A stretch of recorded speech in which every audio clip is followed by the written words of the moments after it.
Hello guys, welcome to another episode of smart movies walk channel. और आज हम यहाँ बात करने वाले हैं एमसीयू मार्वल के यूनिवर्स के टॉप 10 वीपन्स के बारे में, जिनको यूज़ करके हमारे सुपर हीरोज़ और हमारे सुपर विलन्स और भी ज़्यादा पावरफुल हो जाते हैं। तो गाइज, इस लिस्ट में ना तो हमने आयरन मैन के सूट को शामिल किया है, ना ही ब्लैक पैंथर के सूट को शामिल किया है, और ना ही किसी रोबोट को शामिल किया है। सिर्फ और सिर्फ वीपन्स को शामिल किया है जो एमसीयू के यूनिवर्स की अभी तक की मूवीज़ में यूज़ किए गए हैं।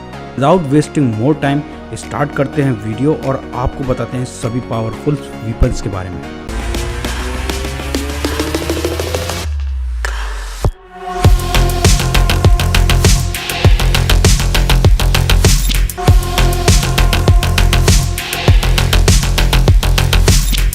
तो गाइज, नंबर 10 पे आता है कॉर्वोस ग्लेव का ब्लेड। तो गाइज, इस ब्लेड को अभी तक मार्वल के यूनिवर्स में सही तरीके से नहीं दिखाया गया है, क्योंकि इतना स्पेस टाइम ब्लैक ऑर्डर को नहीं मिला है, तो इसके ब्लेड को कहाँ दिखाएंगे।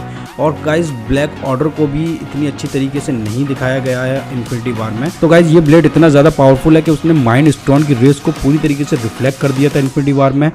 विजन की बॉडी पूरी वाइब्रेनियम की बनी हुई है और आप जानते हैं वाइब्रेनियम कितना मजबूत है, उसमें बुरी तरीके से छेद कर दिया था। और गाइस, विजन ने खुद इस ब्लेड की मदद से कॉर्वस ग्लेव को मारा था, तो आप समझ ही सकते हैं कि इस ब्लेड की पावर कितनी ज़्यादा पावरफुल है। गाइस, बढ़ते हैं लिस्ट के अगले नंबर पे। तो नंबर 9 पे है यागा एरो। यानी यागा एरो को तो आप जानते ही होंगे कि योंडो का जो एरो है, जो आपने गार्डियन ऑफ द गैलेक्सी में देखा होगा, तो वो एरो कितना ज़्यादा पावरफुल था। यागा एरो याका नाम के एक रेयर मेटल से बना हुआ है, जिसको हाई ऑक्टा विसल साउंड से कंट्रोल किया जाता है। सोचिए, इतनी ज़्यादा स्पीड है इस यागा एरो में, जो पूरी की पूरी आर्मी को कुछ ही सेकंड्स में ख़त्म कर सकता है। और इसका एग्जाम्पल हमने गार्डियन ऑफ द गैलेक्सी की फर्स्ट पार्ट में भी देखा और दूसरे पार्ट में भी देखा। बहुत ही जल्दी और बहुत ही तेज़ी से योंडो ने पूरी की पूरी आर्मी को ख़त्म कर दिया था। तो गाइज, एमसीयू की आने वाली फ्यूचर फिल्मों में भी हमें यागा एरो देखने को मिल सकता है, क्योंकि गार्डियन ऑफ द गैलेक्सी में ये क्रैगलिन को मिल गया था। तो गाइज, बढ़ते हैं नंबर 8 पर। और नंबर 8 पर आते हैं ब्लैक होल ग्रेनेड्स। ये ब्लैक होल ग्रेनेड सिर्फ और सिर्फ थॉर द डार्क वर्ल्ड में दिखाए गए थे, जिसको मैलेकिथ यूज़ किया करते थे। ये ब्लैक होल ग्रेनेड्स एक छोटा सा ब्लैक होल क्रिएट कर देते हैं, जिसका वैक्यूम बहुत ही ज़्यादा तेज़ होता है और वो आसपास की सभी चीज़ों को अपने अंदर ले लेता है। और इस ग्रेनेड को किसी के ऊपर अगर फेंक दिया जाए तो वो अपने अंदर ब्लैक होल में उसे खींच लेगा और उस इंसान का नामो निशान मिट जाएगा। और गाइस, ब्लैक होल के अंदर जाने के बाद क्या होता है, ये अभी तक एमसीयू में नहीं दिखाया गया है। तो जो बंदा ब्लैक होल के अंदर चला गया है तो उसका क्या होता है और वो वापस भी आ पाएगा या नहीं आ पाएगा, इसके बारे में कुछ नहीं पता है। तो आप ही सोच सकते हैं कि ये ब्लैक होल ग्रेनेड्स कितने ज़्यादा पावरफुल हैं। Number 7, Thanos double edge sword. तो इसको एंड गेम में हमने थैनोस को चलाते देखा, और जब इसने कैप्टन अमेरिका की वाइब्रेनियम शील्ड के टुकड़े टुकड़े कर दिए, तभी से ये स्वॉर्ड काफ़ी ज़्यादा पावरफुल हो गई। उसके अलावा हमने देखा कि थॉर ने अपने हैमर और स्टॉर्म ब्रेकर की मदद से बहुत ही ज़्यादा एनर्जी क्रिएट करी, उसको आयरन मैन के सूट में ट्रांसफ़र किया और वो एम्पलीफाई होकर थैनोस की तरफ गई। और थैनोस ने इस स्वॉर्ड की मदद से उसे कितनी आसानी से रोक लिया। तो आप सोच सकते हैं कि थॉर के हैमर्स की एनर्जी कितनी ज़्यादा पावरफुल होती है, और वो टॉनी के सूट की एनर्जी के साथ जाकर थैनोस से टकराएं, तो आप सोच सकते हैं कि ये स्वॉर्ड कितनी ज़्यादा पावरफुल होगी और कितनी ज़्यादा ड्यूरेबल होगी। इसी वजह से ये हमारी लिस्ट पर नंबर 7 पे आती है। इसे सिर्फ एंड गेम में दिखाया गया है, हो सकता है एमसीयू के यूनिवर्स में से आगे भी दिखाया जाए। Number 6, gasket of winter. Gasket of winter को हमने थॉर 1 में देखा, जिसको ओडिन ने बड़ी हिफाजत से एसगार्ड में रखा हुआ है। ये इतनी ज़्यादा पावरफुल है कि किसी भी चीज़ को कुछ ही सेकंड्स में फ्रीज़ कर सकती है, यहाँ तक कि पूरी की पूरी गैलेक्सी को कुछ ही मिनटों में फ्रीज़ कर सकती है। लेकिन एमसीयू में इसका हमें ज़्यादा यूज़ अभी तक नहीं दिखाया गया है। लेकिन थॉर 1 में लोकी ने इसे थोड़ा सा यूज़ किया था और बाइफ्रोस्ट को और हेमडाल को जमा दिया था, और उसी की मदद से पूरे यूटनहाइम को तबाह करना चाहता था। तो आप सोच ही सकते हैं कि ये गैस्केट ऑफ विंटर कितनी ज़्यादा पावरफुल होगी। Number 5, shorter sword. ये एक बहुत ही ज़्यादा पावरफुल स्वॉर्ड है, जिसको सर्टर ने थॉर रैग्नारोक में यूज़ किया था। इसकी पावर का अंदाज़ा हमें पूरी तरीके से नहीं है, क्योंकि इसे ज़्यादा नहीं दिखाया गया है। लेकिन हाँ, ये अनलिमिटेड फायर को थ्रो कर सकती है, और अगर सर्टर को अनंत अग्नि मिल जाए तो ये बहुत ही ज़्यादा बड़ी और ख़तरनाक हो जाती है। और हमने देखा कि थॉर रैग्नारोक में सर्टर ने पूरे एसगार्ड को इसी स्वॉर्ड से ख़त्म कर दिया था। ये इतनी ज़्यादा पावरफुल है कि एक ही बार में पूरी की पूरी गैलेक्सी को नष्ट कर सकती है, और सर्टर एक बहुत ही बड़ा विलन है। तो हो सकता है ये हमें आगे भी एमसीयू के यूनिवर्स में देखने को मिले। चलिए आते हैं फोर्थ पोजीशन पर। तो फोर्थ पोजीशन पे आता है म्यूनियर। तो गाइज ऐसे तो हो ही नहीं सकता कि म्यूनियर को कोई जानता नहीं हो। थॉर 1 से लेकर अभी तक मार्वल का सबसे ज़्यादा इम्पॉर्टेंट और सबसे ज़्यादा फेमस जो वीपन है वो म्यूनियर की सबसे बड़ी ख़ास बात यह है कि इसे हर कोई नहीं चला सकता।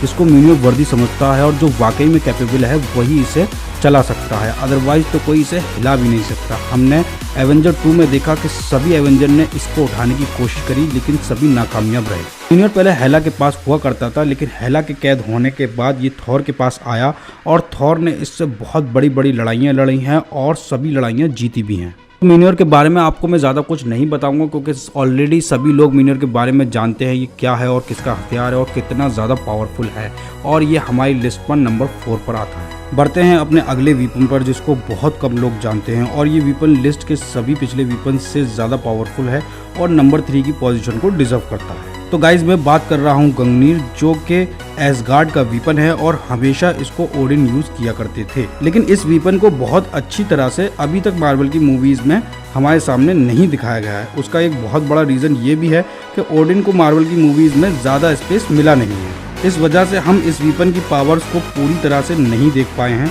जब ओडिन अपने भाई के साथ फाइट करते थे तब भी गंगनीर का यूज़ करते थे। जब हेला के साथ उन्होंने बहुत सारी सल्तनतें जीती तब भी गंगनीर उनके साथ था। यहाँ तक कि जब उन्होंने यूटनहाइम से वार जीती तब भी इसी वीपन का इस्तेमाल किया। ये एसगार्ड का बहुत ही पावरफुल वीपन है जो कि कभी भी और कहीं भी बाइफ्रॉस्ट को खोल सकता है। ओडिन फोर्स का इस्तेमाल भी ओडिन गंगनीर से ही करते थे, जिसमें गंगनीर बहुत ज़्यादा मदद करता था और स्टॉर्म ब्रेकर की तरह ही गंगनीर को भी इतरी ने बनाया है। बट गाइज गंगनीर एसगार्ड के साथ साथ तबाह हो चुका है। इसकी बहुत कम उम्मीद है कि आगे हमें मार्वल की मूवीज़ में गंगनीर दिखाई दे, लेकिन ये बात याद रखना कि एमसीयू के मल्टीवर्स में कुछ भी पॉसिबल हो सकता है। तो मल्टीवर्स में हो सकता है कि हमें गंगनीर आगे दिखाई दे। अब बात करते हैं नंबर 2 की। तो नंबर 2 पर आता है स्टॉर्म ब्रेकर। जैसा इसका नाम है वैसा ही इसका काम है और म्यूनियर और गंगनीर से आगे इसलिए आता है कि एसगार्ड के सभी वीपन्स बनाने वाले इतरी ने इसे बनाने वक्त ही क्लियर कर दिया था कि ये एसगार्ड का सबसे पावरफुल वीपन है। और इसकी पावर्स को हमने इन्फिनिटी वॉर में देखा भी कि किस तरह स्टॉर्म ब्रेकर इन्फिनिटी स्टोन्स की पावर को चीरते हुए जाकर लगता है थैनोस के 56 इंच के सीने में। और स्टॉर्म ब्रेकर यहीं नहीं रुकता, एमसीयू के सबसे खतरनाक और पावरफुल विलन का सर भी स्टॉर्म ब्रेकर के हिस्से में ही आया है। और वकांडा में स्टॉर्म ब्रेकर के साथ थॉर की एंट्री को कौन भूल सकता है। वो एक एपिक सीन था जिसको आज भी देख लो तो अंदाज़ा हो जाएगा कि स्टॉर्म ब्रेकर कितना ज़्यादा पावरफुल है। जब वकांडा में सभी एलियंस एवेंजर पर भारी पड़ते हुए दिखाई देते हैं तो स्टॉर्म ब्रेकर से थॉर क्या तबाही मचाता है वो हम सभी ने बहुत ही अच्छी तरीके से देखा। और स्टॉर्म ब्रेकर गंगनीर की तरह बाइफ्रॉस्ट को भी कहीं भी कभी भी खोल सकता है। तो फाइनली गाइज वक्त हो गया है नंबर 1 के स्पॉट को रिवील करने का। तो गाइज वैसे तो आप सभी लोग जानते ही होंगे कि नंबर 1 पर कौन सा वीपन आता है। तो गाइज नंबर 1 पे आता है इन्फिनिटी गॉन्टलेट। मेरा मतलब सिर्फ इन्फिनिटी गॉन्टलेट से नहीं है कि उसके साथ उसके सारे के सारे इन्फिनिटी स्टोन भी। तो इसकी पावर्स तो हम सब लोगों से छुपी नहीं है। अगर ये दोनों चीज़ अगर किसी के पास है तो वो कुछ भी कर सकता है।